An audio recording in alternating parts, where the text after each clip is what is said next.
Would you be happy for Keir Starmer to clock off at 6 p.m. on Fridays if he became Prime Minister this Friday? We're taking your calls on this right now. Let us know your thoughts. 0207 862 2222 is the number that you need.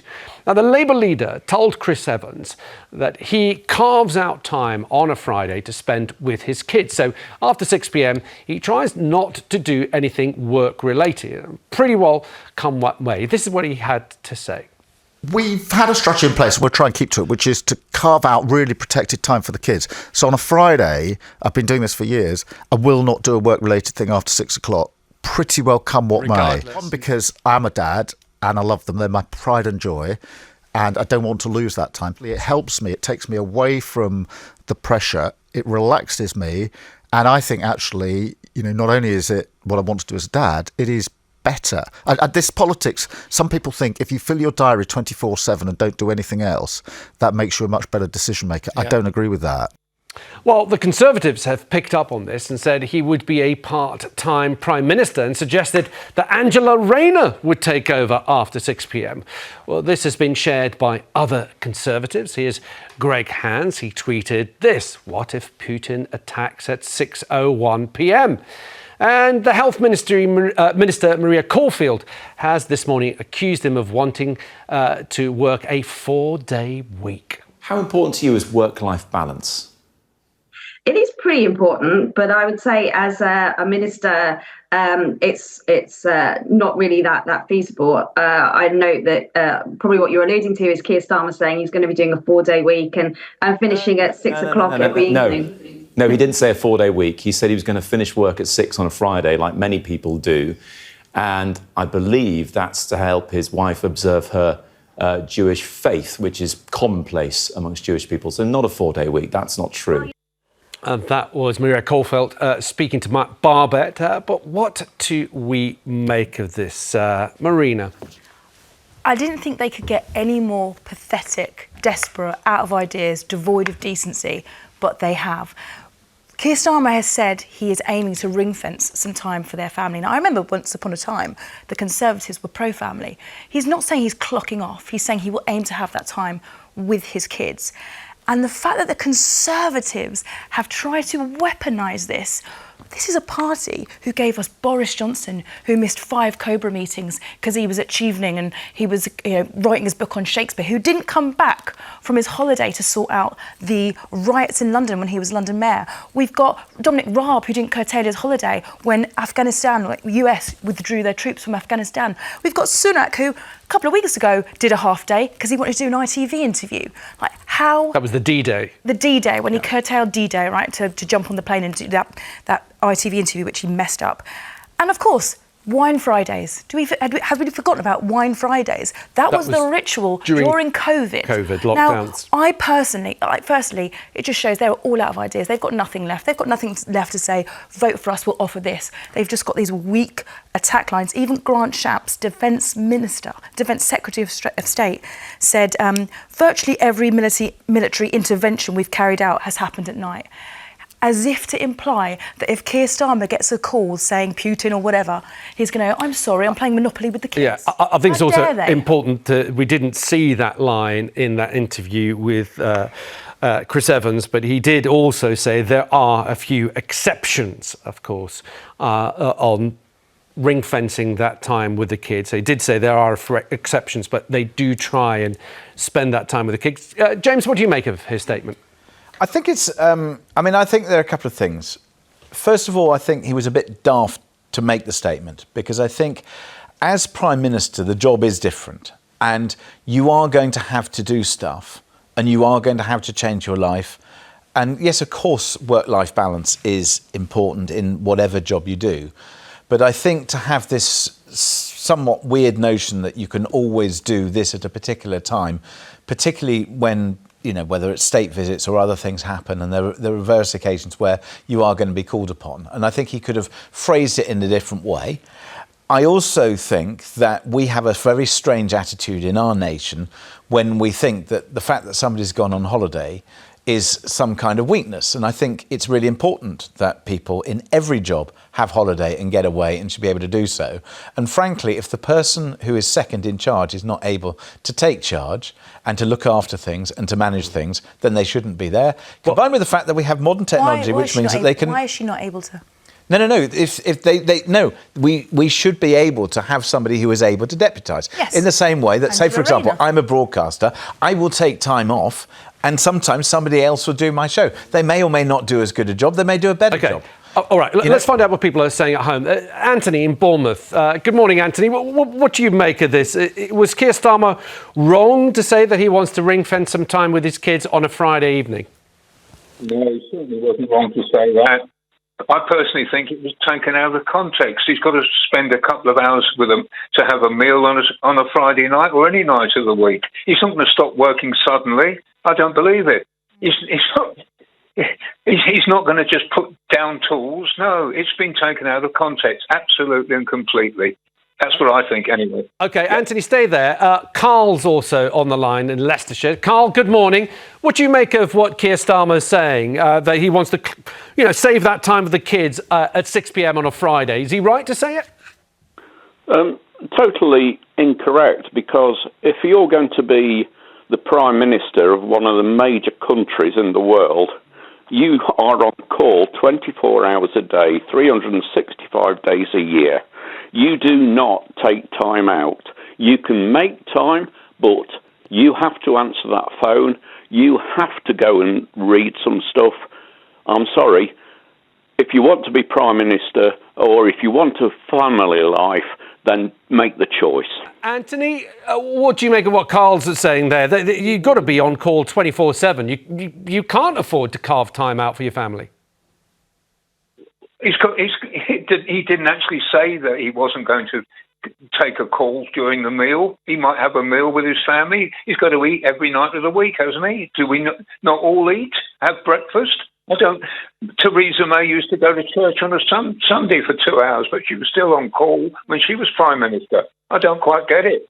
Don't understand it. Carl, is it realistic? You're saying you're 24/7. I mean, what are you expecting Keir Starmer to do? Not see his kids, his wife, his family at all? He's just there at Downing Street waiting for the phone to ring?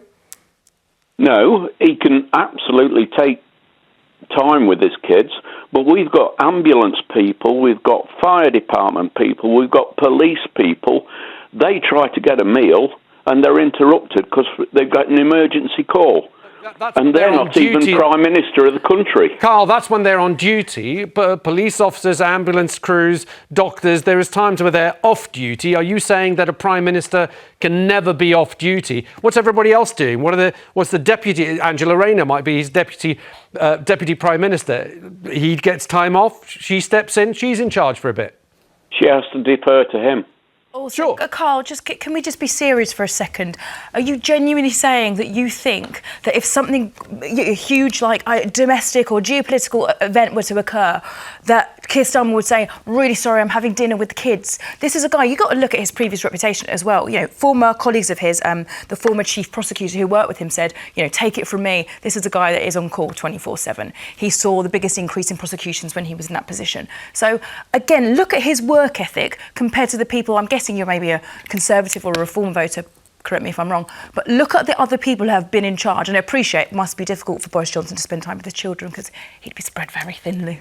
Now, Marina. After the break, thank you, Carl. Thank you, Anthony. Thanks for getting us started. After the break, we're going to be taking more of your calls on this. Would you be happy for Keir Starmer to put that time aside at 6 p.m.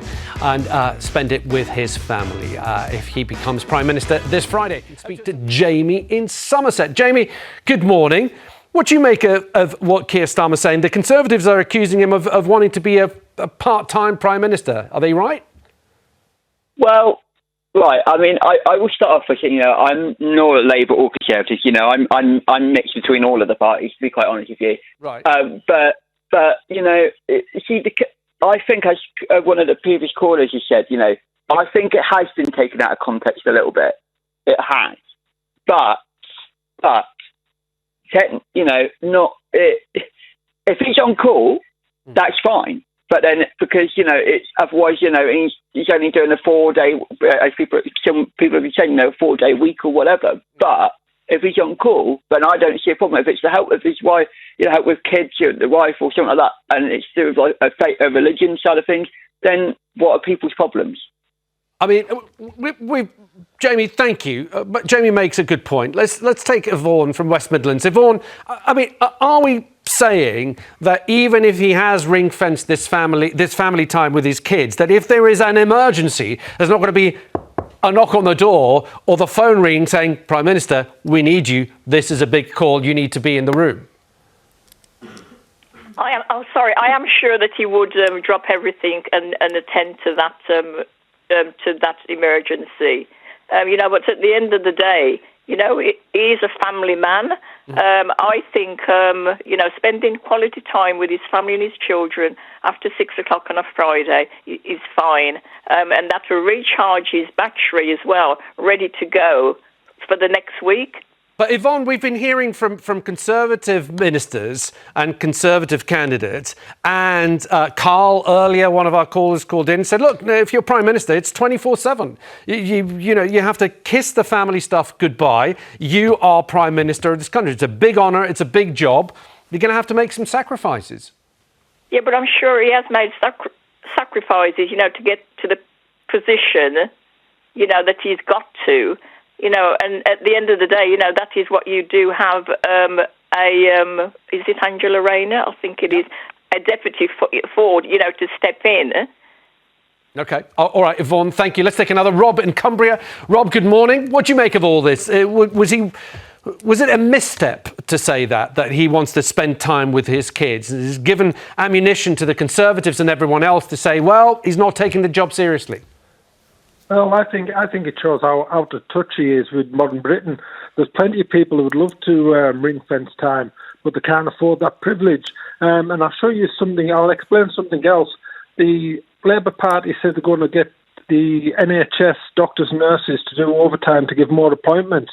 So those people, the doctors, nurses, porters and the support staff in the NHS, do they not want to ring-fence time for their families? I think Starmer's just showed how out of touch he is. You know what I mean? Fair enough. Everyone's got to have a life balance, but to say that ring-fence time, okay. You know what I mean? I think it's ridiculous. All right, Rob. I think Marina disagreeing with you. Do you try and ring-fence time for the loved ones in your life? Well, I do, but I can't set it aside to be a specific time or this or that. He hasn't said that. He said he will aim to do it. He will aim to do it. This is can you imagine how much sacrifice? I'd be really nervous. If I was his wife right now or his kids, I'd be really nervous thinking, I'm basically not going to see Dad, I'm basically not going to see my husband for ages now. Well, he's going to be but the thing is, though, and the fact that he's probably tried to reassure them and say, do you know what, I will aim to do my best and spend a couple of hours with you on a Friday. He's not promising it. He's saying he will try to. That, to me, makes him a decent man with realistic expectations, which we should all be able to have. We should, but I think it is. Look, in reality, of course, he's going to spend time with his family, and as previous prime ministers, they always do. I think it's a little bit ham-fisted how it's come out.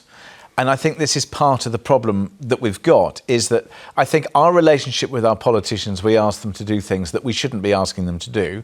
On the other hand, it is not a 9 to 5 or a 9 to 6 job.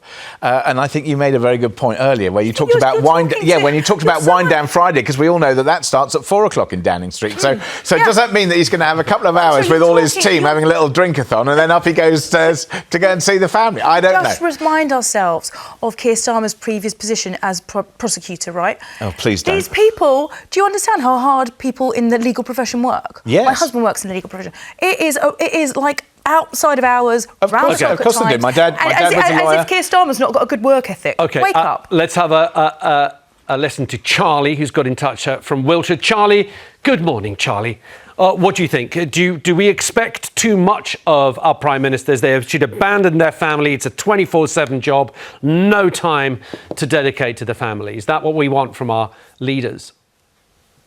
No, I don't. Good morning. I think, for me, I'm a full-time working mum. I've got 2 children. I have to plan my week meticulously so that it gives the children some structure as well, so they know when they're going to spend some time with me as well. And ultimately, yes, we know it's a 24/7 job and he will always be on call, but I think it's backfired to the Conservatives, because saying that he's going to clock off, he's ultimately going to get to burnout, and nobody wants a Prime Minister who's at burnout. What did you make of, I think it was Greg Hands which showed the tweet earlier, that he said, what if Putin attacks at 6:01 on a Friday evening? I think I agree with the other people on the panel. Is he really going to go, nope, sorry, I'm eating my dinner, I'm not going to be there? Greg Hands is not a serious politician. Greg Hands is a clown. Greg Hands is the guy who basically on a weekly basis wheels out that note. You know, the note that Labour left years ago that said there is no money left? That's all he's got. He is useless. Ignore Greg Hands. OK, all right. Greg Hands was my local MP, and in fact, as a local MP, he was very effective. Well, there you go. That having just a little bit balanced. He's a clown. No, just a little bit balanced. He's a clown. But I think part of our problem is that we have got the wrong relationship with our politicians. But I think that we have to expect that at any point in day or night, something could go wrong. So what I would have preferred Keir Starmer to say is, I recognise that this job means that I may have to be on call at any point to deal with something, but he has family said time that, is important. He did say that. He didn't really say it very well. He said there are a few exceptions to that. That's not the same Let's thing. take another quick call. I want to squeeze in Bill, who's got in touch with us from Manchester. Bill, good morning. What are your thoughts? Good morning. Yes, to me this is John Mann's paranoia as usual. He sees anti-Semitism everywhere. He's on about putting Sorry, why are we talking about John Mann, Bill? Sorry? Why are we talking about John Mann? Because John Mann's the ominous grease, isn't he? He's the power behind the throne. He's the guy who likes to stir it up. I mean, you lost me there. Thank you, Bill. Sorry, I have to go to the break. We started talking about something completely different. I wanted your thoughts on Keir Starmer. Thank you all for your calls on this.